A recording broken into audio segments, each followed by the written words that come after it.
जिलास्तरीय क्रेता विक्रेता सम्मिलनी 2024 बौद्ध जिलार तुलसी मंडप बुटुपाली मुख्य उन्नयन अधिकारी तथा जिला परिषद निर्वाही अधिकारी श्री रविनारायण त्रिपाठी अध्यक्षतार जिलास्तरीय क्रेता विक्रेता सम्मिलनी ओरमास द्वारा अनुष्ठित हो जाइछि।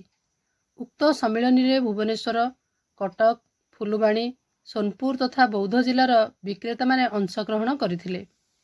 एही सम्मिलनी रे जिलार विभिन्न गोटी महिला उत्पादक गोष्ठी, स्वयं सहायक गोष्ठी, उत्पादक एंटरप्राइजेस, ग्रामीण शिल्प केन्द्र और फार्मर प्रोड्यूसर ऑर्गेनाइजेशन सभ्या माने अंशग्रहण करने सहित सेमानंकर उत्पाद गुड़ी को प्रदर्शित करथिले।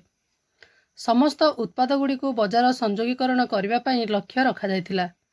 उक्त सम्मिलनी रे डॉक्टर सत्य बारूप विदांत DDM NABARD, Shri Jogendranath Mahapatra ADS, Shri Jogeswar BC GM DIC, Shri Rashmiranjan Sethi DPC mission Shakti, Shri Shivashish दास उपमुख्य कार्यनिर्वाही अधिकारी ओरमास प्रमुख उपस्थित रही उत्पादित विभिन्न सामग्रीर मान और उन्नतीकरण, मार्केटिंग, मूल्य निर्धारण, ब्रांडिंग, पैकेजिंग उपरे विस्तृत भाव में आलोचना करा जायथिला।